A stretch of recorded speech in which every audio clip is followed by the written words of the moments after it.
А не подскажете, где ближайшая аптека? Да, конечно, вот там за углом будет аптека, первый дом слева. О, спасибо, спасибо. Нормально.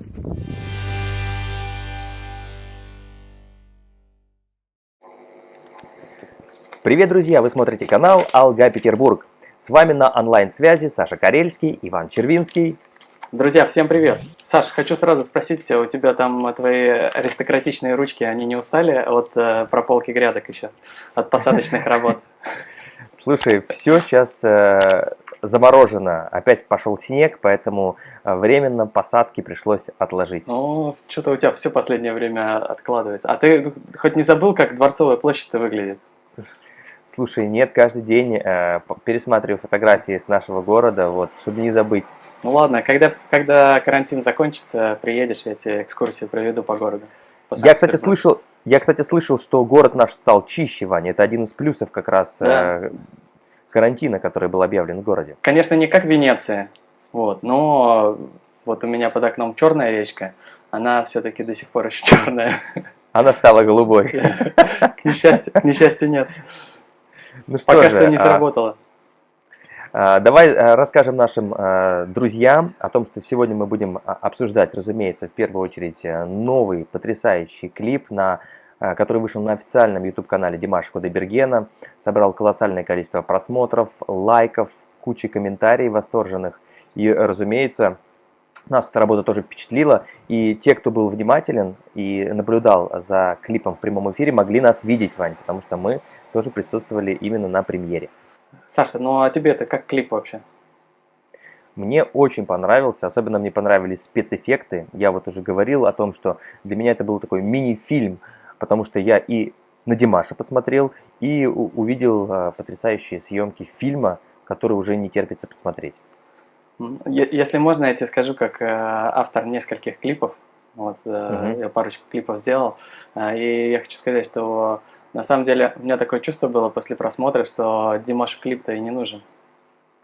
Да? Достаточно 3 камеры вот поставить, общий план, крупный план, и все. Даже две камеры, наверное, достаточно. Это будет самый лучший клип тысячелетия. Надо было об этом раньше итальянцам сказать, чтобы они не мучились. Ты знаешь, это нашим певцам нужно что-то придумывать, изобретать, там какие-то перья, там что-то еще, какую-то задумку интересную, чтобы интересно было клип смотреть, да? Чтобы до конца досматривали, хотя бы не выключали сразу. А здесь ничего не нужно. Димаш Канатович такой артист, что можно просто поставить 2 камеры, и все. Да, надел хороший костюм с нью-йоркского концерта и бахнул так, что все теперь до сих пор обсуждают в интернете. Я думаю, вот этот костюм очень красивый, где-то я видел его. Нью-Йорк, да? Абсолютно верно, и как раз у нас на канале пару дней назад вышел клип о дизайнере как раз вот этих нью-йоркских костюмов, которую зовут Лёка. Это дизайнер из Самары. И также в этой работе я рассказывал про поэтессу Лилию Виноградову, которая является автором текста такой знаменательной, крутецкой композиции «Олимпика». Ты знаешь, что это такие важные женщины для нашего канала. Вот, поэтому специально для них я сделал отдельный фильм, чтобы, так сказать, и они получили свою порцию славы. Действительно, да, очень интересный, кстати, фильм. Друзья, обязательно посмотрите. Все-таки, как мы уже много раз говорили, люди должны знать героев в лицо. Слушай, Да. я вот хочу сразу у тебя спросить, а ты вот случайно конкурс, который мы организовали на нашем прошлом видео, не посвятил этим великолепным людям? Или он никак не связан? Он никак не связан, о нем я расскажу чуть позже. Хочу еще рассказать тебе про передачу, про гостя, который заходил к нам на «Огонек». Это Ефим Владимирович Ташлицкий. Вот, автор стихов, песен, бард, который много очень знает и любит творчество Димаша. Вот, поэтому работа с его участием тоже красуется на нашем канале. Кто еще не видел, обязательно посмотрите. И мы, кстати, по просьбе наших друзей будем ждать Ефима Владимировича к нам в гости на онлайн-встречу. Супер. Тоже очень интересная передача. И я думаю, что если получится у Ефима Владимировича еще прочитать какое-то стихотворение в эфире, это будет вообще супер. Да, мы ждем. Ждем этого с нетерпением. Ну и разумеется, раз уж ты заговорил про конкурсы, у нас их там, Вань, было целых два конкурса. Первый конкурс это был связан с названием канала. Помнишь, мы предлагали различные варианты. Вот. И, как ни странно, мнения разделились. Вот. Очень прям там бурное обсуждение пошло. Поэтому мы с тобой посовещались, да, и решили, что пока стоит отложить переименование канала. Нужно, да, посмотреть и еще раз проанализировать, потому что все-таки многим уже название канала Алга Петербург уж очень дорого, поэтому пока все останется как есть. Я думаю, что надо подождать чуть-чуть до конца мая, да? До начала июня. А там уже будет больше информации про судьбу Эхо Петербурга и Эхо Питера, и там уже будем принимать решения. Абсолютно верно. Ну и второй конкурс, Вань, не менее важный, это конкурс 3 любимых композиций Димаша Кудайбергена на сегодняшний день. Потому что мы говорили о том, что время идет, вкусы меняются, и вот даже мои собственные вкусы изменились. Поэтому мы провели небольшой анализ, исследование. В беседе под номером 7 я попросил всех желающих проголосовать. И ты знаешь, фантастический результат. Вот это такое количество песен вообще было только заявлено в списке голосования. 31 композиция. И удивительно, что больше всех вообще, в принципе, по упоминанию набрала песен, знаешь, какая, Вань? «Война и мир». Но несмотря на то, что она больше всех упоминалась в комментарии, рейтинг был определен следующим образом. Больше всех голосов именно за первое место набрала песня... Дай угадаю. «Грешная страсть», да? Нет, «Махаббат Бермаган». Ну да. Вот. На втором месте оказалась песня «Умытыл Маскун». Третья, дай угадаю. Давай. «Дэйди Дао».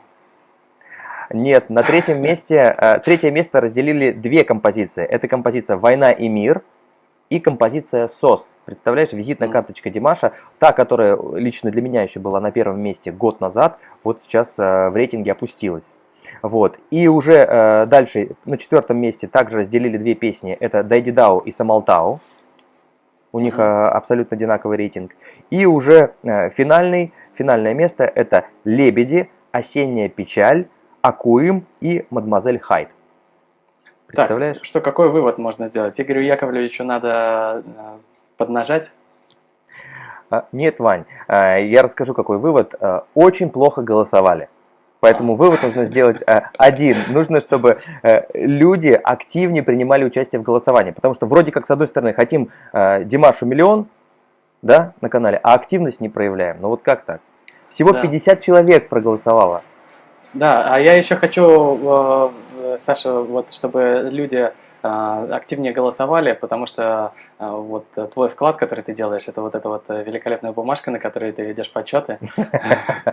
Я думаю, что люди должны ее оценить, потому что все-таки в наш век информационных технологий, век компьютеров, Александр Карельский вот ведет подсчет еще допетровскими способами. Ваня, а вот это сейчас так красноречиво говоришь, а сам-то голосовал?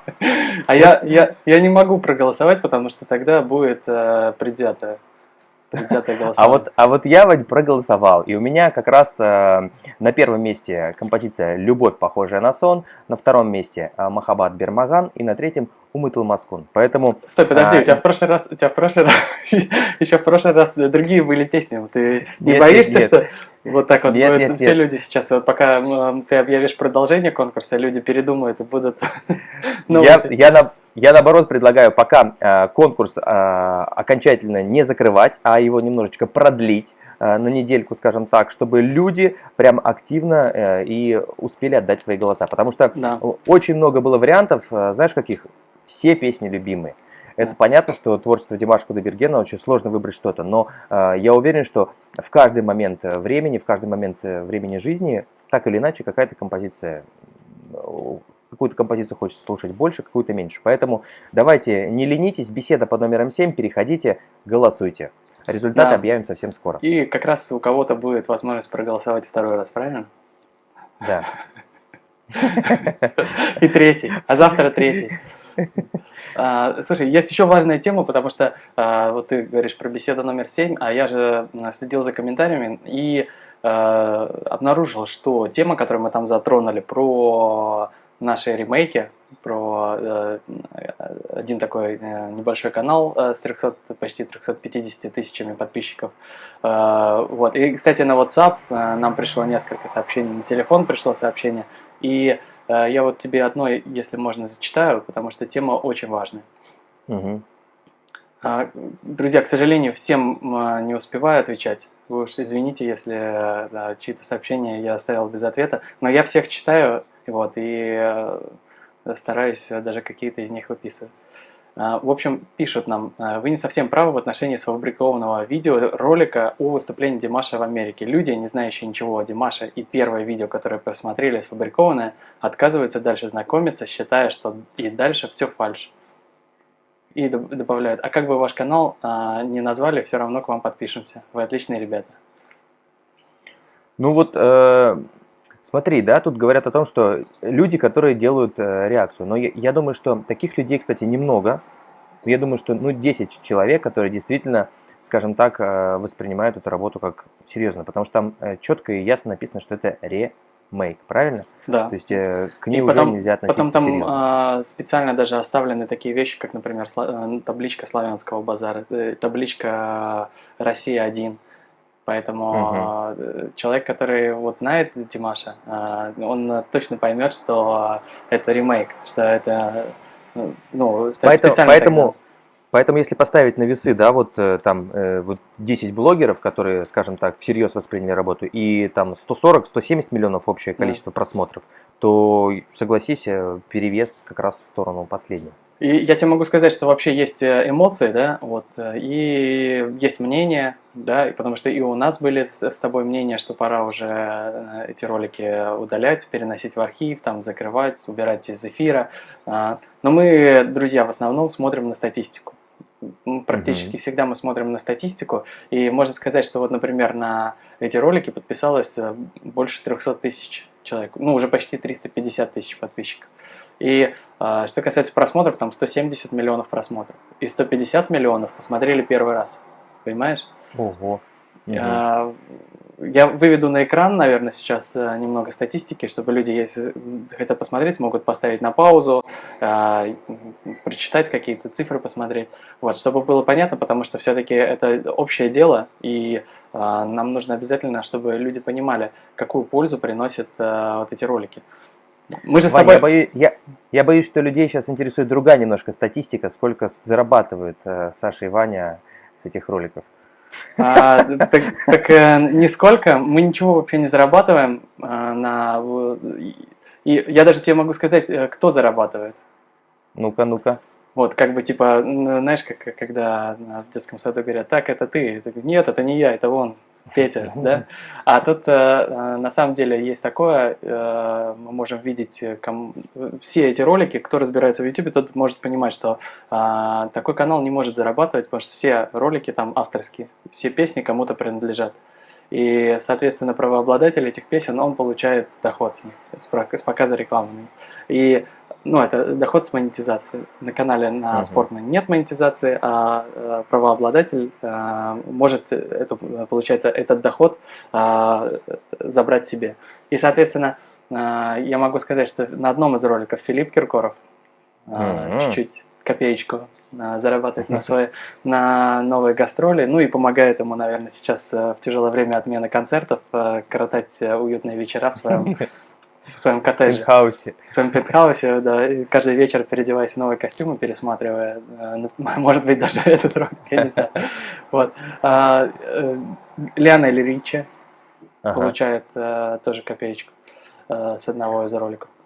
Ваня, а ты вот сказал, что Филипп Бедросович пересматривает себя. А как ты думаешь, вот наши звезды, наши помощницы, Бритни Спирс, они видели эти ролики? Я уверен, что они видели, я уверен, что они про них знают. Потому что если набрать в поиске... И Шакира тоже, да, знает? Конечно. Не знаю, как они также пристраиваются вечером на диван перед телевизором, чтобы с чашечкой какао и маршмеллоу пересмотреть очередной раз передачу с ними и с Димашем. Но я могу сказать, что если набрать в поиске Бритни, или набрать, например, Шакира, то там наши ролики появляются. Вместе с теми роликами, которые там миллионные, сотни миллионов просмотров. Вань, тогда это знаешь, что странно, потому что я ни одного страйка от них не видел еще. Ну, тут не знаю. Не знаю, как на это реагировать. Может быть, менталитет по-другому чуть-чуть устроен, а может быть, просто они... а может, им нравится. Ага. Может, им Ну да, нравится. такой вариант, кстати, тоже исключать нельзя, потому что, как ты сказал, 97% там положительный отклик.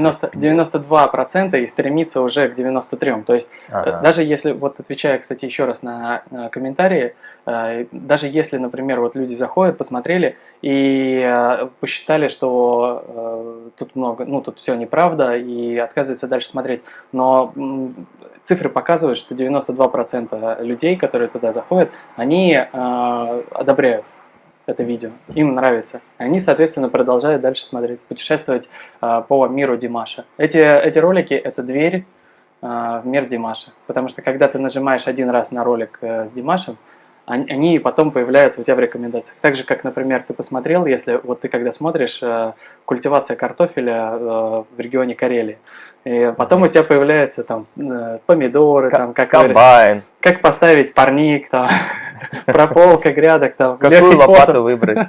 3 легких способа прополки грядок. Соответственно, вот если ты один раз нажал на Димаша, потом эти ролики у тебя снова будут появляться, и они будут везде с тобой. Соответственно, эти ролики – это дверь в мир Димаша. И мы, кстати, не просто так туда добавили вот наших помощниц, и помощников, кстати, там есть и помощники у нас. Вот, например, Бритни, она была специально придумали такой сценарий, чтобы там была Бритни, и чтобы американская аудитория могла познакомиться с Димашем. Шакира для Латинской Америки. Вот. И, соответственно, Джеки Чан для Азии. И, соответственно, вот эти вот люди, они помогли чуть-чуть, и нам сейчас до сих пор помогают показываться вот в тех регионах. Вот, соответственно... Ну, давай. Соответственно, да. Давай тоже просто признаемся, что мы тоже думали и уже хотели убирать эти ролики.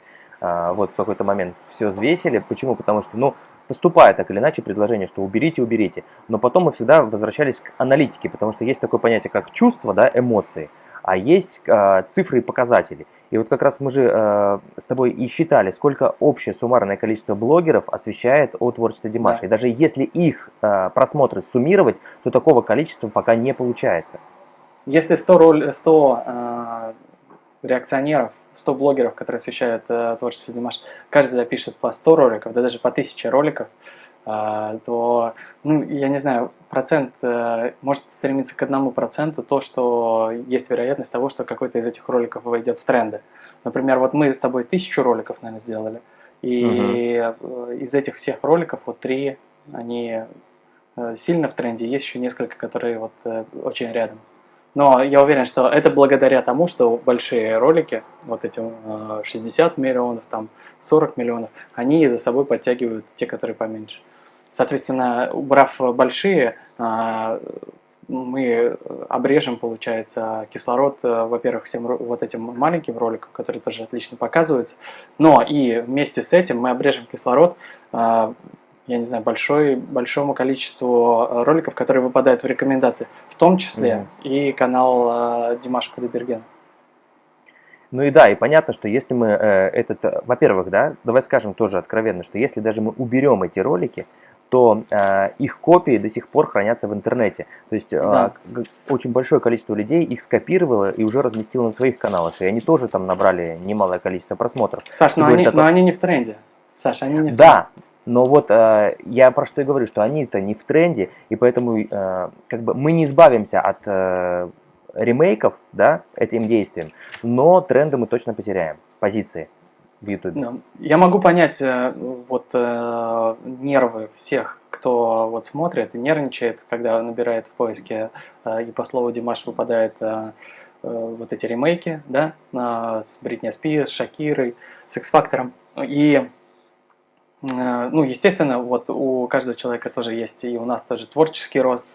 То есть мы, например, тоже к ним уже относимся как вот такое произведение искусства, но уже как вот если сейчас посмотреть фильм 70-х годов, например. Соответственно, мы тоже, в принципе, готовы их удалить, но статистика показывает о том, что пока что еще рановато. Ну и давай вот просто даже ради интереса, вот мы же тоже с тобой говорили, что вот если хотя бы один из роликов выйдет в тренд, да, который, скажем так, придет ему на замену, мы тоже были готовы его всегда удалить. Поэтому вот сейчас вышел новый клип Димаша, да, давай дождемся. Если вот он действительно выйдет сейчас в тренд, то проблем нет, можно будет его хоть на следующий день удалить. Удалить это очень быстро, даже быстрее, чем страйк отправить. Примерно 1 минута. Поэтому удалить последствия мы с тобой оценить, к сожалению, не сможем сейчас. Ну вот реально. Последствия непредсказуемые. И, кстати, еще важная вещь из статистики, это то, что каждый, получается, у нас есть примерно статистика о том, сколько раз пересматривают вот эти вот ролики. И примерно 3 человека пересматривают, 3% пересматривают эти ролики регулярно. А это 6-7 миллионов просмотров. Ух ты. То есть, соответственно, вот этим людям эти ролики понравились. А все остальные, получается, это новые, да? Все остальные это новые. Это огромная армия, которая ежемесячно приходит в нашу большую дружную семью. Ну давай тогда скажем также о том, что мы-то с тобой морально уже как бы созрели к удалению этих роликов, но в любом случае тут нужно решать коллегиально, потому что вот если все-таки, давай так скажем, большинство наших друзей примет решение о том, что эти ролики должны быть удалены, мы повинуемся и удалим их. Да. И я хочу сказать, что вот, например, мы начинали, когда у нас же не было ни компьютера, да, ни вообще камеры не было, ничего не было. И мы вообще ничего не умели. И мы такие были, как солдаты, деревянные солдаты Урфина Джуса. Читал такую книжку? Да. Там, которые вот так вот. Мы примерно так же работали. У нас в голове единственное, что были мысли, были идеи, а вот исполнить их было довольно тяжело, потому что деревянными пальцами по клавиатуре сколько ни стучи, все равно как бы результат он не всегда идеальный. Поэтому для нас эти ролики технически, они выполнены, конечно, не идеально. И вот, например, сейчас мы бы могли бы их сделать намного лучше. Но еще раз хочу сказать, что вот они сейчас в тренде, и если сделать новый точно такой же, то, что он окажется в тренде, вероятность стремится к нулю. Стремится к нулю. Да. И я тоже, пользуясь случаем, хотел бы сделать обращение ко всем нашим друзьям, все-таки, чтобы они у нас не забирали свободу творчества, Вань. Потому что если мы будем бояться, испытывать страх, да, вот рисковать, делать что-то новое. Потому что вот ты помнишь, даже Димаш в своем интервью, его спросили, а почему вы работаете с Игорем Крутым? Он сказал, что прежде всего это свобода, то, что он меня не ограничивает, то, что у нас взаимное партнерство, да, доверие. Потому что вот он даже специально с другими продюсерами не работал, только потому, что там какие-то жесткие условия, которые ограничивали именно вот его полет творчества и фантазии. И вот тут я хочу все-таки к нашим зрителям тоже обратиться, что, друзья, для нас это очень важно, мы все делаем с душой, с любовью, а если, да, мы будем бояться экспериментировать, бояться что-то делать, то, ну, это просто получится как свадебная песня на заказ, Вань. Все в угоду, да, зрителю без, скажем так, изюминки. И я вот против такого творчества. Да, изюминка обязательно нужна. Саша, я предлагаю вот это, с этой мыслью о изюминке нам сегодня со зрителями попрощаться, а нам эти изюминки чуть-чуть оставить, потому что нам нужно с тобой еще готовить выпуски на завтра и на следующей неделе. Да. Ну что тут скажешь, Вань? Алга, Петербург. Алга, Димаш.